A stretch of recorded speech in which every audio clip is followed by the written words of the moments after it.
யாரெல்லாம் ரட்சிக்கப்பட்டா அப்படின்னு கேட்டா யாரெல்லாம் கை தூக்குங்க? எல்லாரும் ரட்சிக்கப்பட்டீங்களா? சரி, ரட்சிப்பினுடைய அர்த்தம் என்ன? ரட்சிப்புடைய அர்த்தம் என்ன? இல்லையா, நானும் கிறிஸ்தவம்பா, நானும் ரட்சிக்கப்பட்டேன், நானும் மொழிக்கு நாசம் எடுத்தேன், நானும் சர்ச்சைக்கு போறேன், இப்படிதான் நம்ம சொல்லுவோம் இல்லையா? ஆனா சொல்லக்கூடிய நபருக்கு ரட்சிப்புக்கேற்ற அந்த குணம் இருக்கா? ரட்சிப்புக்கேற்ற அந்த குணம் இருக்கா? இருக்காப்போ இருக்கா? வேகமான சொன்ன ரட்சிக்கப்பட்டவங்க இல்லையா? ஆண்டவராக இயேசு கிறிஸ்து இந்த உலகத்துல மனக்குலத்தை மீட்கும்படியாக இழந்து போனதை தேடவும் ரட்சிக்கவுமே வந்தார். அப்படின்னா என்னத்தை இழந்து இருக்கிறாரு? எதற்காக தேவன் இழந்ததை தேட வேண்டும்? தனக்கேற்ற ஆத்துமாக்கள், தன்னுடைய அன்புக்கேற்ற ஆத்துமாக்கள் இந்த உலகத்தில இன்னும் காணாமல் இருக்கிறார்கள் சொல்லி என்ன பண்றாங்க? அவர்களை தேவன் தேடுகிறார். அல்லையா? இந்த நாட்களின் அன்பான தெய்வ பிள்ளைகளே, வேதம் அழகாக சொல்லுகிறது.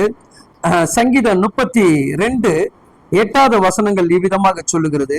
சங்கீதம் 32:8, நான் உனக்கு போதித்து நீ நடக்க வேண்டிய வழியில உன்னை காட்டுவேன், உன் மேல் என் கண்களை வைத்து. ஆமென். அல்லேலூயா. நடக்க வேண்டிய வழி நம்ம மேல கண் வைத்து நல்ல ஒரு ஆலோசனை தந்தையாக இருக்கிறார். யாரா இருக்கிறாருங்க? நல்ல ஒரு ஆலோசனை தந்தை. அல்லேலூயா.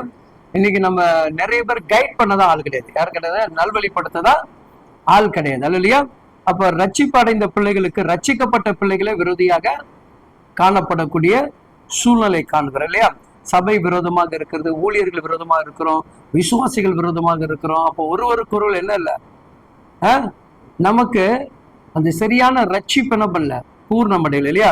கறி நல்லா வேகலன்னா சாப்பிட முடியுமா? எப்படி இருக்கும்? சொன்னு இருக்குமா? இருக்கிற பல்லும் போயிடும் இல்லையா?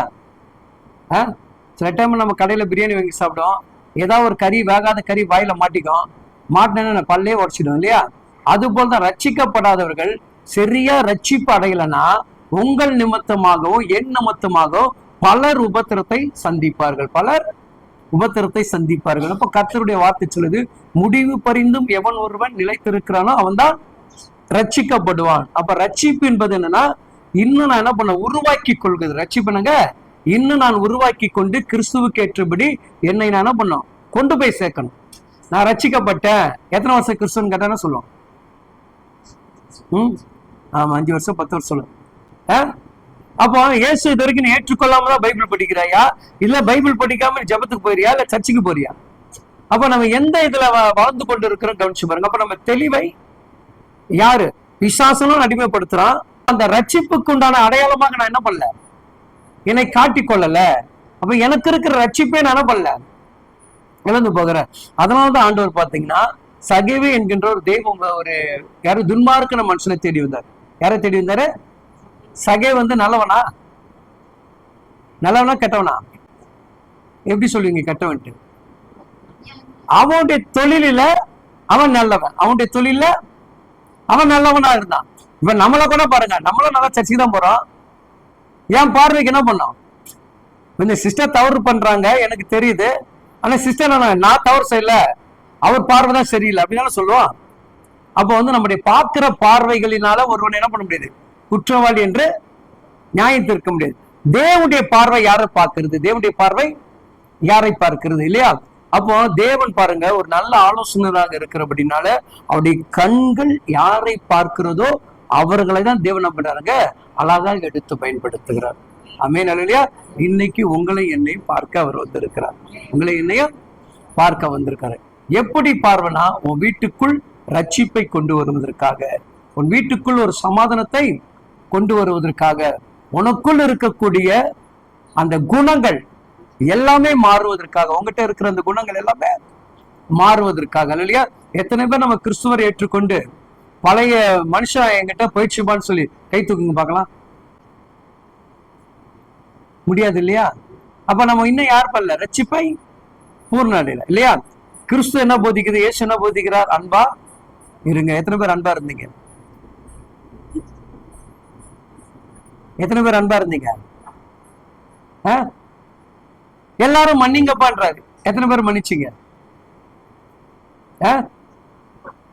இந்த அம்மா ஒரு திட்டிட்டாங்க, உடனே நீங்க ரொம்ப திட்டினீங்க சிஸ்டர், நல்ல சந்தோஷம் சிஸ்டர், நான் மன்னிச்சிரு சிஸ்டர் சொல்லுவோமா? என்ன வரும்? கோபம் வருமா? ஒரு வார்த்தைக்கு 3 வார்த்தை போட்டு நான் திட்டுவேன். ஒரு வார்த்தைக்கு அவங்க ஒரு வார்த்தையோட முடிச்சுட்டு போயிருப்பாங்க, நான் எத்தனை வார்த்தை போட்டு? அப்ப நான் எதுக்குள்ள வளர்ந்துருக்கிறேன்? என் ரட்சிப்பு எதுக்குள்ள இருக்குது? அப்ப அதைதான் கத்து தேடுறாரு தேவன். எதை தேடுறாருங்க? நான் கொடுக்கப்பட்ட ரட்சிப்புக்கேற்ற பாத்திரம் யாருமே இல்ல, நான் எடுத்து பயன்படுத்தக்கூடிய பாத்திரங்கள் யாருமே இல்ல. நம்ம நிறைய பேர் என்ன பண்றோம்? யாரையோ ஒருத்தர் டிபெண்ட் பண்ணி வாழ்ந்துட்டு இருக்கோம், யாரையோ சார்ந்து வாழ்ந்து கொண்டு இருக்கிறோம். நம் தேவனை சார்ந்து நம்ம வாழ ஆரம்பிச்சோம்னா மனுஷனுடைய தயவு நமக்கு என்ன பண்ணது? தேவைப்படாது. நம்ம மனுஷனுடைய தயவை தேடுறப்பறனாலதான் நமக்கு யாராவது ஜெபிப்பாங்களா, யாராவது வந்து நமக்காக பிரயாசப்படுவாங்களா, யாராவது சொல்லுவாங்களா? அப்படி சொல்லுவாங்க, சிஸ்டர் நான் உங்களுக்காக 1 மணி நேரம் இழுத்து ஜெபிச்சேன் சிஸ்டர். ஐயோ இந்த சிஸ்டருக்கு சந்தோஷமா, எனக்காக இந்த ஊழியக்காரர் ஜெபிக்கிறாரா? ஜெபிக்க முடியுமா? சரி, உங்க பாணிக்கு வரும். உங்க குடும்பத்துல ஒரு 5 பேரு, 5 பேரை டெய்லி நினைச்சு ஜெபிச்சவங்க எத்தனை பேர் இருப்பீங்க? அப்ப நான் சொல்றது பொய் தானே? விசுவாசம் தான் உங்களை ரட்சிக்கிறது, உங்க ஜெபம் தான் உங்களை காப்பாத்துது. அதை புரிஞ்சுங்க. அல்லேலூயா. ஊழியக்காரர் ஒரு மார்பல் சப்போர்ட். ஊழியக்காரர் ஒரு மார்பல் சப்போர்ட். அல்லேலூயா. உங்க விசுவாசம் இங்கிருந்து வந்தாதான் அந்த விசுவாசத்துக்கேற்ற வார்த்தையை கற்றுக் கொடுப்பார். இல்லைன்னா அது வரைக்கும் வார்த்தை கிடைக்காது. நல்லா நீங்க கவனிச்சு பாருங்க. 2 மீன் 5 அப்பம் இருக்குது. எத்தனை மீன் இருக்கு? 2 மீன் 5 அப்பம் இருக்குது. ஆனா தேவனுடைய வார்த்தை எல்லாரும் கேட்கிறாங்க. அப்ப தேவன் என்ன பண்றாரு? யாருக்கிட்ட அது இருக்குதோ அதை வைத்து ஆண்டவர் என்ன பண்றாரு? போஷிக்கிறாரு. இப்ப நீங்க அற்புதத்தை செய்த அற்புதத்தெல்லாம் பாத்தீங்களா? தேவன் டைரக்டா சொல்ல, உன் விசுவாசம் உன்னை ரட்சித்தது, நீ சமாதானத்தோடு. அப்ப நான் விசுவாசித்தாதான் கர்த்தர் என்ன பண்றாரு? கிரேசர். இப்ப நீங்க எந்த அடிப்படையில ஒரு சபைக்கு போவீங்க, ஊழியத்துக்கு போவீங்க? சொல்லுங்க பார்க்கலாம். சர்ச்சை காலையிலே போவீங்க, என்ன சொல்லிட்டு போவீங்க? ஞாயிற்றுக்கிழமை சர்ச்சைக்கு போனீங்களா இல்லையா? வீட்டுலாம் வந்துட்டீங்களா? நைட்டு சர்ச்சைக்கு போகும்போது ஜெபம் பண்ண விட்டீங்களா? அது தெரியும். ஏன்னா நீங்க நம்மளாம் அப்படி ஜெபிச்சா சர்ச்சை இன்னைக்கு என்ன இருக்கும்? பரிசுத்தமா இருக்கும், நல்லா இருக்கும், நல்லா ஆட்டம் பாடலாம் இல்லாம ஒழுங்குங்கிறமான ஆவிக்குரிய சபையா மாறி இருக்கும். இல்ல அங்க வந்து போட்டி வராது, சண்டை வராது, பக்கத்துல ஈகோ வராது, இந்த பிரச்சனை வராது, நீ பாடுறியா நான் பாடுறியா, அவங்களா இவங்களான்னு வராது. நம்ம யாருமே என்ன பண்றதில்ல. வீட்டுல இருந்து கிளம்பும் போது ஆண்டவரை இன்னைக்கு என்னோட கூட பேசுங்கப்பா அப்படின்னு எத்தனை பேர் ஜெபிச்சுட்டு சர்ச்சைக்கு போயிருக்கீங்க இல்லையா? அந்த ஜெபம் தான் உங்ககிட்ட பேசுது. எந்த ஜெபம்? அந்த ஜெபம் தான் உங்ககிட்ட பேசுது. அப்போ தேவன் பேசுகிறதை முதல் தேவ பிள்ளைகள் அறியணும். இப்போ ஊழியரை கொண்டு கர்த்தர் என்ன பேசுறாரு? இன்னைக்கு போனா அந்த சபைக்கு போனா சுகம் கிடைக்கும்பா, அந்த ஊழியக்காரத்தை போனா விடுதலை கிடைக்கும்பா. உங்க விசுவாசம் அங்க அற்புதமாக மாறும். உங்க விசுவாசம் அற்புதமாக மாறுது. ஏன்னா நீங்கள் யாரை நம்பி போகிறீங்க? இந்த கூட்டத்தில் இயேசு என்ன பண்ணுவாரு? விடுவிப்பார். இந்த தேவ மனிதன் மூலமாக ஒரு காரியத்தை பேசுவார்னு போறோம். உங்க பேச்சை கேட்டுதான் கர்த்தர் சார், எங்க பேச்சை கேட்டாங்க. அப்போ நீங்க எவன் ஒருவன் என்னை விசுவாசிக்கிறானோ அவன் தான் தேவனுடைய மகிமையை காண்பான் இல்லையா? மார்த்தாள் மரியாள் கிட்ட என்ன சொன்னாரு? இப்ப நீ விசுவாசித்தாலும் யாருடைய மகிமை காண்பாரு? தேவ மகிமை காண்பான். அப்ப விசுவாசம் ஒரு தேவ பிள்ளைகளுடைய வாழ்க்கையில் என்ன இருக்கணும்? விசுவாசம். ரட்சிக்கப்பட்ட தேவ பிள்ளைகளுக்கு உறுதியான ஒரு விசுவாசம் இருக்கணும். எப்படி இருக்கணுங்க? நம்பிக்கைக்குரிய ஒரு விசுவாசம் இருக்கணும். எந்த சூழ்நிலை நெருக்கடியா வந்தாலும் இயேசு என்னை விடுவிப்பார்ப்பா, இயேசு என்னை காப்பாற்றுவார். எந்த ஒரு தேவ பிள்ளைக்கு வருகிறதோ அந்த பிள்ளைக்கு ஜெயிச்சிருவீங்க. இல்ல நீங்க மனம் தளர்ந்து போயிட்டு இங்க போலாமா, அங்க போலாமா, அங்க தலை கொடுக்கலாமா, இங்க தலை கொடுக்கலாமா, 10 இடத்துல தலை கொடுத்தா 10 தலைவலி உங்க மேலதான் வந்து எழும்பும். தெளிவான ஒரு பார்வை வரணும். ஒரு ஊழியர்கிட்ட நீங்க போகும்போது கூட ஒரு தெளிந்த பார்வை, உங்க இருதயம் பேசும், இவகிட்ட ஜெபிச்சுக்கோ, இவகிட்ட தலை கொடு அப்படின்னு சொல்லலாம். அப்பதான் நீ என்ன பண்ணணும்? அதை செய்யணும். இதுதான் கையில வச்சிருக்கிறதா மாபெரும் தீர்க்க தரிசனம். இந்த தீர்க்க தரிசனம் இல்லாத வார்த்தை ஒரு மனுஷன் என்ன பண்ண முடியாது, பேசவே முடியாது இல்லையா? அப்ப இந்த சகைவுக்கு ஒரு ரட்சிப்பை கொடுத்தார். சகைக்கு அவனுடைய ரட்சிப்பு வித்தியாசம். அவனுடைய ரட்சிப்பு எப்படிங்க? நம்ம பார்வையில் அவன் யாரு? துன்மார்க்கான மனுஷன். அவன் வந்து ஒரு வரி ரசிகள் இருப்பான், பணம் கொடுத்து பணத்தை வாங்குகிறவன், அவன் அதிகாரத்துடைய தோரணையில் இருக்கிறவன், அப்படிதான் இருப்பான் இல்லையா? கவுன்சிலர்கிட்ட போய் நல்லது கிடைக்கணும் யாரும் நினைக்க முடியுமா? இல்ல எம்எல்ஏ போனா நமக்கு ஒத்தாசை பண்ணாரு யாரும் போக முடியுமா? பண்ணுவாரா? ஏன்னா அவனுடைய பதவிக்கு ஏற்றபடி அவன் அதை தான் பார்ப்பான் இல்லையா? இப்ப நம்ம விசுவாசி, இந்த விசுவாசிட்டு போனா 10 ரூபா திருப்பி 10 ரூபா கொடுப்பாங்கடா சொல்லிட்டு நம்ம கிட்ட வர முடியுமா? வர முடியுமா? வர முடியாது இல்லையா? அப்ப அவங்களுடைய தோற்றங்கள் வேற. அந்த தோற்றத்தை தான் கர்த்தர் என்ன பண்ணாருங்க, மனிதனுக்கு முன்பாக அடையாளம் காட்டி. இந்த தோற்றத்தை நீ உனக்குள்ள இருக்கிற அந்த குணத்தை நீ அவன் பார்வை என்ன எப்படி இருக்குது? சகேவு ஒரு கெட்ட மனுஷன், சகேவு இப்படிதான் இருக்கிறான், ஆனா நீ கெட்ட மனுஷனாதான் பேசிட்டு இருப்ப, ஆனா அந்த கெட்ட மனுஷனை நல்ல மனுஷனாக்க என்னால முடியும், அதை நீ பார் என்று சொல்லி என்ன பண்றாருங்க, மனுஷனுக்கு அடையாளம் காட்டுவதற்கா உங்களுக்கு எனக்கு ரட்சிப்பை கொடுத்திருக்கிறார். இல்லையா? இப்ப நம்மளை ஒதுக்கப்பட்டவர்கள், புறக்கணிக்கப்பட்டவர்கள், இன்னைக்கு நமக்குள் கர்த்தர் இருக்கிறதை அறியக்கூடிய அளவுக்கு தான் தேவன் இந்த ரட்சிப்பை கொடுக்கிறார் இல்லையா? இப்ப சகேவுடைய வாழ்க்கை பாத்தீங்கன்னா இயேசுவை பார்க்கணும். யாரை பார்க்கணும்? அவனுக்கு வேற நோக்கம் கிடையாது, நல்ல வசதி எல்லாமே இருக்குது, அவன் ஏன் போய் இயேசுவை பார்க்கணும் இல்லையா? இந்த ஒரு 100க்கு அதிபதி வந்தான், இயேசுவை நீ எங்க வீட்டுக்கு நான் வீட்டுக்கு வரட்டுமா அப்ப என்ன சொல்றாரு? அவன் என்ன சொல்றான்? இல்லையா ஒரு வார்த்தை. அப்போ தேவன் பாருங்க குணங்களை அறிந்து பேசுகிறவர். 100க்கு அதிபதி, அவனுக்கு பல வேலைக்காரர் இருக்காங்க. அப்ப இவன் தேடி வருகிறானா, அப்ப நான் உன் வீட்டுக்கு வரேன் பாட்டாரு. அப்ப அவனு சொல்லலாம், என் வீட்டுக்கு வர பாத்திரல. அப்ப இந்த சகேவு பாத்தீங்கன்னா எல்லாருக்கும் முன்பாக பேர் பெற்றோம், எல்லாருக்கும் முன்னாடி பேர் பெற்றோம். போய் முன்னாடி போய் என்ன பண்ண முடியாது, அவனால நிக்க முடியாது. நின்னா என்ன பண்ணுவாங்க, நம்மளை பார்த்து எல்லாரும் ஏன்னா அவன் செய்த தவறு, அவன் செய்த குற்றங்கள் அவனுக்கு தெரியுனால ஜனங்களுக்கு முன்பாக போனா என்ன பண்ண, ஜனங்கள் நம்மளை அவரை பார்க்க விடாதபடி, அவரை கிட்ட போக விடாதபடி என்ன பண்ண, தள்ளிவிடும் இல்லையா? அது போலதான் நம்ம நிறைய பேர் என்ன பண்றாங்க, யாராவது ஒரு பாவம் செய்தாலும் தப்பு செய்தாலும் அவனை அப்படியே நம்ம ஒதுக்குறோம், அவனை அப்படியே என்ன பண்றோம், ஒதுக்குறோம். என் பார்வை முழுவதும் அவன் யாரா தெரியறான், தவறு செய்தவன் தான். அப்ப நான் ஒரு காலத்தை தவறு செய்யணும் தானே, நானும் ஒரு குற்றம் பண்ணனால கர்த்தர் என்னை ரட்சித்தாரு, இல்ல குற்றம் பண்ணாம எனக்கு கர்த்தர் ரட்சித்தாரா? ஏதோ ஒரு கடன்லயோ, ஏதோ ஒரு பாவத்திலயோ, ஏதோ ஒரு இதுலயோ எதுலயோ இருந்ததா இந்த ஆண்டவர் என்ன பண்ணாரு, மீட்டெடுத்தா. அப்ப ஏன் பார்வை அப்படிதானே பார்க்கணும், நம்ம பார்வை அவனை அப்படிதானே பார்க்கணும். ஏன் நம்ம பார்வை அப்படி பார்க்கல, ஏன் நம்முடைய பார்வை அந்த மாதிரி பார்க்கல? சிந்திச்சு பாத்தீங்களா இல்லையா? ரட்சிக்கப்படும் போது நமக்கு நல்லது கிடைச்சா நினைச்சோம், மற்றவங்கள் ரட்சித்து அந்த பாவியரையும் இந்த பார்வை இவனெல்லாம் கடவுள் தொட்டாரா, இவனையும் கடவுள் நேசிக்கிறாரா, அப்படியே நமக்கு அந்த எண்ணம் வருது. அப்ப நமக்குள்ள என்ன இல்லை, பூர்ணமான ரட்சிப்பு இல்லை. இதேதான் இங்க சகையுடைய வாழ்க்கையில, யாருடைய வாழ்க்கையில, சகை என்கின்ற மனுஷன். அப்ப தேவனை பார்க்கணும். யாரை பார்க்கணும்? அவனு தேவனை பார்க்கணும், தேவனை காணணும், ஒரே குறிக்கோள் இல்லையா? அதனால அவன் என்ன பண்றாங்க, தேவனை பார்ப்பதற்காக நம்ம சபிதா மாதிரி குள்ளமா இருக்கும், நம்ம வேகமா எது மேல ஏறிட்டான், காட்டுத்தி மரத்து மேல இருக்கு, எது மேல ஏறிட்டான். அது பயங்கரமா மோசமான மரம், அது என்ன மரங்க இருக்கிறதுல மோசமான மரம், கை கால கிழிச்சு ரத்தம் வரும், ஏறவும் முடியாது. ஏன் நல்லா புரிஞ்சுங்க, நம்ம தேவனை தேடும் போது இப்படிதாங்க ஓடணும். ஆண்டவரை முதல் தேடும் போது எப்படி ஓடணும், தூக்கம் கிடையாது, சாப்பாடு கிடையாது, எது கிடையாது, எப்படியாவது போய் ஆண்டவர்கிட்ட போய் நின்றுறா. இன்னைக்கு கேள்வி, பிரதர் வேலை இருக்குது பிரதர், பிரதர் என் பையன் வீட்டுக்கு வந்துட்டான் பிரதர், பிரதர் எங்க வீட்டுக்காரர் திட்டுவாரு பிரதர், அவருக்கு சமைக்கலான்னு அவருக்கு. அன்னைக்கு சமைக்கும் போது அவர் வீட்டுக்காரர் கேட்கலையா? அன்னைக்கு என்ன பண்ணீங்க, சமைக்காம ஓடி வரும்போது கேட்டாரா? இன்னைக்கு அந்த இது வந்த பிறகு என்னாச்சு, அந்த வேகம் குறையாது. எப்ப அந்த வேகம் குறைக்கிற வீட்டுல என்ன ஆகுதுங்க, பழைய பிரச்சனை எழும்புது. எது எழும்புது? அப்ப நம்ம அந்த போராட்டத்தை ஜெயிக்கக்கூடிய பிள்ளைகள் ஜெயிக்க மறந்துட்டோம் இல்லையா? இவனுக்கு இயேசுவை பார்க்கணும். யாரை பார்க்கணும்? இயேசுவை பார்க்கணும் இல்லையா? அப்ப தேவனை பார்க்கணும் நினைக்கிறவங்களுக்கு தேவன் தரிசனமாகிறார். தேவனை யாரெல்லாம் பார்க்கணும், அது எப்படிப்பட்ட மனுஷனுக்கு முதல் தரிசனம் தெரியுமா? பாவத்திலையும் சாபத்தில் இருக்கிற மனிதன் இந்த கடவுள் யார்தான் அப்படி என்னதான் செய்வார் நினைக்கிறார் பாருங்க, அவனுக்கு தான் கர்த்தர் தரிசனம். இந்த கடவுள் நான் இருக்கிறார், ஏசப்பா எங்க கூட இருக்கிறாரு, எங்களெல்லாம் எதுவுமா பண்ணுன்னு சொல்லுது பாருங்க, அதுக்கிட்டே வர மாட்டேன். எதுக்கிட்டே வர மாட்டேன். உங்களுக்கு தெரியுமா, நாங்க நல்லா ஜெபிக்கிறோம் தெரியுமா, நீ நல்லதாமா ஜெபிப்ப, ஆனா உன் ஜெபம் கேட்கப்படாத. எப்ப நான் நல்லா ஜெபிப்பேன், நான் எப்ப நல்லா ஊழியம் செய்யறேன், உன் வாயில வந்துச்சு நீ மனுஷங்க பெருமைக்குள்ள வந்துட்ட. அப்ப அந்த பெருமையை கர்த்தர் எதுக்கிறார், அந்த பெருமையை கர்த்தர் எதிர்த்து நம்மளை ஒதுக்குறார். அப்ப தேவனுடைய பிள்ளைகளுக்குள் இருக்கக்கூடிய குணம், இவன் பெரிய அதிகாரி தான், ஆனா அவன் என்ன பண்ண, அந்த மேன்மை பார்க்கல, அந்த கனத்தை பார்க்கல, திரளான ஜனங்கள் நிக்கிறத பார்க்கல. அவனுடைய நோக்கம் என்ன பண்ணுங்க, இப்ப நான் பார்க்கக்கூடிய ஒரு நபர், அவரை பார்த்துட்டா அதுல என்னுடைய மனசு திருப்தி ஆகும்.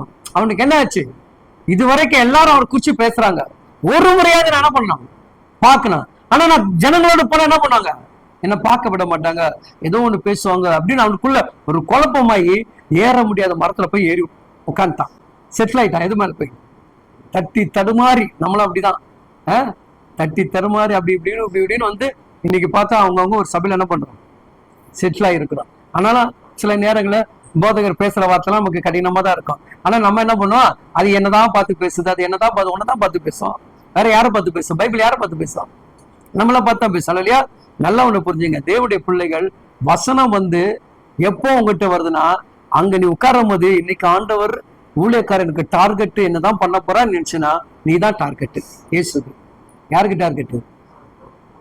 நம்ம போய் ஆண்டவர் நான் உங்களுடைய வார்த்தை கேட்கிறேன், சபைக்கு வந்தேன், உங்களுடைய வார்த்தை எனக்கு என்ன வச்சிருக்கீங்க, வார்த்தை சொல்லுங்க, ஏன்னா என்ன கொண்டு சபையில என்ன பண்ண போறீங்க, அதை செஞ்சு முடிச்சுட்டு வந்துட்டே இருக்கணும், அவ்வளவுதான்.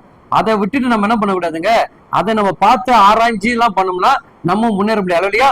தேவ பிள்ளைங்க முதலாவது புரிஞ்சுக்கணும். நம்ம நிறைய பேர் என்ன பண்ண தெரியுமா, இந்த கை காலு நல்லா இருக்கிறோம் பிச்சை எடுப்பான் பாத்தீங்களா, அவனுக்கு 10 ரூபா தூக்கி போட்டுருவோம். யாருங்க? கை கால் எல்லாம் கண்ணு கூட அம்மா நான் பாருங்க, அவனுக்கு கண்டுக்காம போவோம். சொல்றது புரியும் நினைக்கிறேன். என்ன புரிஞ்சுது போவோம். நம்ம குணம் அப்படிதான், நம்மளுடைய குணம். அதனால ஆண்டவர் என்ன பண்றாரு, நீ அங்கேயே கொட்டுமா, அங்கேயே கொட்டிட்டு இல்லையா. இல்லாதவனுக்கு எதை நீ கொடுத்தாயோ அதுதான் உயர்ந்ததை கர்த்தர் சொல்லுங்க. அப்ப நீ கொடுக்கறது எப்படி இருக்கணும், கர்த்தருக்கு பிரியமா இருக்கணும். நீ கொடுக்கிற காணிக்கை கர்த்தருக்கு வழி கட்டாயமா ஒருத்தர் என்ன பண்ணுவாங்க, காணிக்கை கொடுக்கறதுக்கோ கம்பல் பண்ண அது ஒரு பாவம் தான் இல்லையா. அப்ப தேவன் இருதயத்துல பேசணும். நீ கர்த்தருக்கு கொடுக்குற கர்த்தர் உங்ககிட்ட பேசும். என் சபையில இது வரைக்கும் தசம பாகத்தை நான் மைக்க தொட்டனால இருந்து தசம பாகத்தை பேசுற, காணிக்கை குறிச்சு பேசுற, அது என்னுடைய நோக்கம் கிடையாது. என்னுடைய நோக்கம் கர்த்தருடைய வார்த்தை. நீ அதை கேட்ட நீ விடுதலை அடைஞ்சா என்ன பண்ற, விடுதலைக்கு உண்டானவருக்கு கனத்தை நீ கொடுக்க பாரு, அவ்வளவுதான். அப்ப அந்த கனம் உனக்குள்ள வந்துச்சுன்னா உன் வாழ்க்கை ஆசீர்வதிக்கப்படும். அப்போ இந்த சகையுடைய நோக்கம் என்னங்க, யார் எதை குச்சி பேசினாலும் சரி, என்ன பண்ணாலும் அவன் போட்டிருந்த நல்ல வஸ்திரம் தானே போட்டிருப்பான், விலை உயர்ந்த வஸ்திரம் தானே போட்டு போனா, அந்த வஸ்திரமே நார்னால கிழிஞ்சு போச்சு. என்ன வஸ்திரங்க? அப்ப அவன் அதை பார்க்கல, தன்னுடைய மேன்மை பார்க்கல, பண பகட்டை பார்க்கல. அப்ப அவர் நோக்கம் என்ன, தேவனை பார்க்க கர்த்தர் உனக்கு எனக்கு கற்றுக் கொடுக்கிறார். எதிரியா பார்க்காத, குற்றவாளியா பார்க்காத, பாவம் செய்தா பார்க்காத. நீ அந்த ஸ்டேஜ்ல இருந்தா வெளியே வந்த, என் குடும்பம் ரசிக்கப்படுமா, என் பிள்ளை ரசிக்கப்படுமா, என்கிட்ட எல்லாரும் அன்பா இருப்பாங்க, அதானே தேடுன. இப்ப அந்த அன்பை ஏன் உன்னால கொடுக்க முடியல, ஏன் அந்த அன்பை உன்னால செலுத்த முடியல? அப்ப அதுக்கு ஆண்டவர் என்ன பண்ணது, சகைவு நமக்கு ஒரு பாடமா சீசர்களுக்கு எடுத்தார், வேற யாருக்கும் கிடையாது. நல்லா கொச்சுங்க, இந்த பைபிள்ல அவர் எடுத்த பாடம் எல்லாம் தன்னோடு ஊழியம் செய்யக்கூடிய அந்த சீசர்களுக்கு தான். இன்னைக்கு யாரெல்லாம் இந்த பைபிளை படிக்கிறீங்களோ, யாரெல்லாம் தேவனை தொழுது கொள்கிறீங்களோ, உங்களுக்கு எனக்கு தான் கர்த்தர் பாடம் எடுக்கிறார். இந்த பாடம் நம்மனா நம்மளை அடிக்கும், உதைக்கும், குத்த அணைக்கும். என்ன பண்ணா, அடிக்கும், உதைக்கும், குத்த அணைக்கும், எல்லாமே அதுதான். நீ அடிக்கிறேன்னு சொல்லிட்டு பயந்து தூக்கிட்டு போனா லைஃப் போயிடுச்சு. யார் அடிக்கிறா? எங்க அப்பா அடிக்கிறாரு. அடிச்சுட்டு அடுத்த தடவை சாக்லேட் வாங்கி கொடுக்க மாட்டாரு. என்னதான் பிள்ளைய பாருங்க, கோவமா அடிச்சுட்டு திட்டிட்டு போயிட்டாரு. போயிட்டு அவர் தெரு முனைக்கு கூட போக முடியாது. உடனே ஒரு பிஸ்கட் பாயிட்டு ஒரு ஐஸ்கிரீம் வாங்கிட்டு என்னடா, அவ்வளவுதான். அதான் ஏசப்பா உன்னை அடிக்கிறா நொறுக்கிறான உன்னை உருவாக்க. தேவனுக்காக நீ என்ன பண்ணணும், எழும்பணும். தேவனுக்காக நீ என்ன பண்ணணும், நிறைய காரியத்தை செய்ய வேண்டும் என்பதை கர்த்தர் விரும்புகிறார். என் அன்பு தேவ பிள்ளைகளே, என் குணம் மாறக்கூடாதுங்க. யாருடைய குணம்? என் குணம் மாறக்கூடாது இல்லையா. அன்னைக்கு செய்த ஊழியத்தை இன்ன வரைக்கும் அப்படியேதான் இருக்கிறேன்னு சொல்றாங்க, அதான் சாட்சிங்கள் இல்லையா. கடைசி வரைக்கும் கர்த்தருடைய மகனாக எல்லாருக்கிட்ட அந்த பெயரை மகன், அவ்வளவுதான். நம்ம வாழ்கிறது தான், வீடு கொண்டு போக முடியாது, செத்த பிறகு யார் எடுத்து அனுபவிக்க போறான்னு தெரியாது இல்லையா. ஆனா இருக்கிற வரைக்கும் ஆத்மாவை கிறிஸ்துவுக்குடைய அன்புக்குள்ள பூர்ணப்படுத்தி நாம் சேர்த்து விட்டோம்னா கர்த்தர் நம்ம பாருங்க பெரிய காரியத்துக்கு எடுத்து நம்மளை பயன்படுத்துவார். அப்போ என் அன்பு தேவ பிள்ளை, இந்த சகையுடைய குணங்களை 4 விதமாக பிரிக்கலாம். சகையுடைய குணங்களை 4 விதமாக பிரிக்கலாம். அந்த 4 விதத்துல நீங்கள் நானும் இருக்கிறீங்களா பாருங்க இல்லையா. அவன் தேடினான். அவன் யாரை தேடினா? இயேசு தேடினான். போய் எங்க போய் உட்காந்துட்டான்? காட்டத்தி மரத்துல போய் உட்காந்துட்டான். லூக்கா சுவிசேஷம் 19ஆம் அதிகாரத்துல இருக்குது, கையில வச்சுங்க. ஏன்னா இந்த ஸ்டோரிலாம் உங்களுக்கு தெரிஞ்ச ஸ்டோரி தான், தெரியாத ஸ்டோரியில. ஆனா எனக்கு ஆவியினர் உணர்த்துல நான் உங்ககிட்ட பேசுறேன். நிறைய பிரசங்க என்னை குறிச்சு கேட்டிருப்பீங்க. ஆனா இன்னைக்கு நீங்கள் நான் அறியாத ஒரு ரகசியத்தை கத்த நம்ம கிட்ட பேசுறாரு இல்லையா. இப்ப சகைவு போய் எங்க போய் செட்டில் ஆயிட்டான்? மரத்துல செட்டில் ஆயிட்டான் இல்லையா. அவனுடைய நோக்கம் யாரை பார்க்கணும்? இயேசுவை பார்க்கணும். ஆனா இயேசு எதுக்காக அவனை தேடி வந்தார் தெரியுங்களா? இயேசு கண்டு காணாம போலாமா போகக்கூடாதா? அவரை சுத்தி எவ்வளவு பேர் இருக்காங்க? ஏகப்பட்ட ஜனம் இருக்கு, திரளான ஜனம். இயேசு கூட இருக்குது இல்லையா?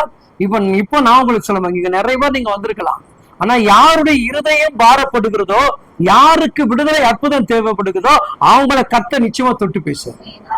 அப்படி குணம் அதுதான். யாராலையும் கைவிடப்பட்டு யாருமே எதுவுமே செய்ய முடியாத ஒதுக்குற அந்த நபர் மேலதான் கர்த்தர் என்ன பண்ணாருங்க, அலாதி பாசம் வைப்பார் இல்லையா? ஏன் நம்மளெல்லாம் தாங்கள் தேடுறாரு நினைச்சு பாருங்க. பிள்ளை ஒதுக்கி இருக்கோம், கணவர் மதிச்சிருக்க மாட்டாரு, மனைவி மதிச்சிருக்க மாட்டாங்க இல்லையா? சொந்த உறவு என்ன பண்ணிருக்காது, நம்மள நேசிச்சிருக்காது. அப்ப அவர் சொன்னா, இதையே நம்பி எத்தனை நாள் கட்டிக்கிட்டு அழுவ? இந்த உறவு தான் உனக்கு வாழ்க்கை கொடுக்க போதா? கிடையாது. என்கிட்ட வா, அந்த போன உறவு திரும்ப வீட்டு வாசப்படல வரும் கத்து வர இல்லையா? எந்த உறவு நம்மளை மதிக்காம போச்சோ சில நாள் கழிச்சு பாருங்களேன், அந்த உறவு நம்ம வீட்டு விட்டு போகாது. அந்த மாதிரிதான் கத்து செய்வார். ஏன்னா நம்ம வீட்டுல நிறைய ஆகாரம் சாப்பிடுவாங்க. உன் வீட்லயே சாப்பிடுவா, ஐயோ உன் வீடா அப்படின்னு சொன்னது நீங்க என்ன பண்ணாங்க, உன் வீட்டுல சாப்பிட்ட மாதிரி இல்ல, அது யார் மாத்துறாரு?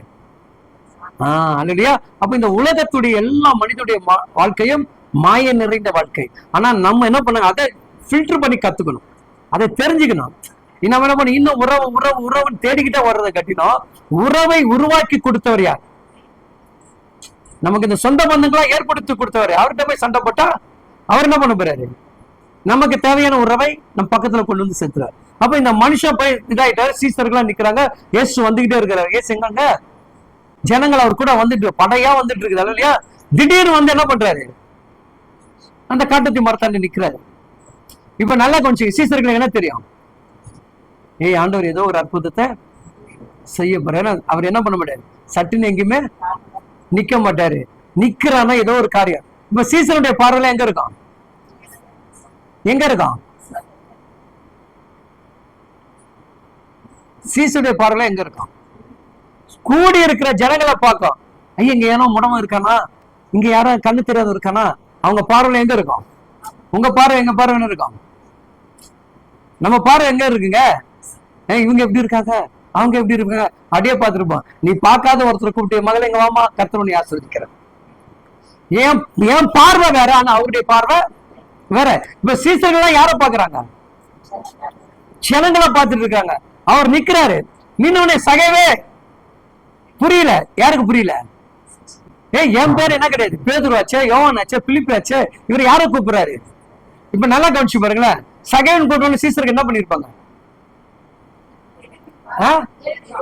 எக்கி பார்த்திருப்பாங்க. யாராவன் எங்கடா இருக்கிறான்? ஏன்னா திடீர்னு என்னப்பா 12 வருஷம் 18 வருஷம் என்ன பண்ணுது, முசுகுன்னு ஓடி வருது, வஸ்திரம் தொடுது. அது போல யாராவது நிக்கிறாங்களா? எங்க இருக்கா தேடி தேடி பாக்குறான், அவன் கண்களுக்கு யாருக்குமே தெரியல. திடீர்னு சகன் சொல்லிட்டு எங்க பாக்குறாரு, அனந்து பாக்குறாரு. எதை பாக்குறாரு? அவருக்கு மட்டும்தான் தெரியுங்க. நீ எந்த இடத்துல மறைக்கப்பட்டு இருக்கிறாயோ, எந்த இடத்துல ஒதுக்கப்பட்டு இருக்கிறாயோ, யாராலே புறக்கணிக்கப்பட்டு உலகத்தில் இருக்கும் கட்டின கணவன் மனைவி கூட தெரியாதுங்க. நீ தனிமையில் அழுகிற உன் அழுகை சத்தம் ஒருத்தரும் உணர மாட்டாங்க. அவர் பார்த்துக்கிட்டே இருப்பாரு. என் மகன் இந்த நேரத்துல அழுது கொண்டு இருக்கான்னு சொல்லிட்டு உன்னை என்னை ஆட்டி தேற்றுவதற்காக அப்ப அந்த இடத்துல வந்து மேல பாக்குறாரு. சகேவே இறங்கி வா. அவன் இந்த சீசர்கள் எல்லாம் என்ன சொல்றாரு, நீ தேடுற விதமாக நான் தேடுறது இல்ல, ஒருத்தன் என்ன பார்க்கணும், ஒருத்தன் வந்திருக்கிறான். நீ என் கூடயே இருந்து என்ன பண்ற, என்னுடைய உணர்வு புரியல, என்னுடைய அன்பு புரியல, நான் என்ன செய்ய போகிறேன்றது தெரியல. அப்ப மேல பார்த்த உடனே கர்த்தர் என்ன பண்ற, சகைவே இறங்கி வா. அப்ப பாருங்க, அது வரைக்கும் அந்த சகைவை பத்தி யாருக்கு அங்க இருக்கிற ஜனங்களுக்கு தெரியல. ஆனா இறங்கி வந்த பிறகுதான், அடடா யார் இவன், யார் இவன் சொல்லுங்க. ஆண்டவர் பாருங்க, மறைந்திருந்த பாவத்தை வெளிகரமாக கொண்டு வந்து மனிதர்களை பேச வைக்கிறார். யார பேச வைக்கிறாரு, யார பேச வைக்கிறார்? எப்லீஸ் ரொம்ப மோசமானவர்ப்பா, ரொம்ப கெட்டவர்ப்பா, பேசிட்டே இருந்தது பாத்தீங்களா. திடீர்னு அது வாயில தான் என்ன பேச வைக்கிறாரு, நல்லவன். இவரு கூட யார் இருக்கா, இயேசு. இயேசு உன் கூட இருந்தா உன்னை தூசிப்பாங்க, உன்னை திட்டுவாங்க, என்னென்னவோ கண்ணாமண்ணாலாம் பேசுவாங்க. இந்த காதலை வாங்கிட்டு இந்த காதலை விட்டு நீ பாட்டுன்னு போகணும். அதுதான் வாழ்க்கை. எருமாடு மாதிரி இருந்துன்னா ஜெயிச்சிருவேன். நீ பசுமாடு மாதிரி இருந்தனா உதவ வாங்கிட்டு தான் இருப்ப. எது போல இருக்கணும், எருமாடு தெரியலையா, என்ன பண்ணா, என்னதான் அடிச்சா அது என்ன பண்றா, என்ன வேணா பண்றா. ஏன் இதுதான், நீ என்னதான் மழை போல தலை என்ன பண்ண மாட்டேன், எனக்கா மனுஷன் வந்தாதான் நான் போவேன், எனக்கா. அது போல தேவ பிள்ளைகளான அந்த மாதிரி ஒரு தோற்றங்கள் எண்ணங்கள் வந்துடும். அப்ப சகைவே இறங்கி வந்தோம், இறங்கி வந்தோம் சீசர்கள் அப்படி பாக்குறாங்க. இப்ப வாசிங்க அந்த வசனத்தை. அண்ணாந்து பார்த்து அவனை கண்டு பாருங்க. அவ்வளவு கூட்ட ஜனங்களுக்கு உள்ள இருக்கிற யார் தெரியல, சகேவு தெரியல. அது போலதான் இங்க இருக்கிற அத்தனை பேருக்கும் இருதயத்துல யார் யாருக்கு என்ன இருக்குன்னு தெரியாது. ஆனா ஒருத்தருக்கு தெரியும், இங்க உலாவி இருக்கிறார் இல்லையா, நம்ம ஜெபவேளை நம்ம நடுவில் உலாவிட்டு இருக்காரு, அவருங்க இருதயத்தை பார்ப்பார்.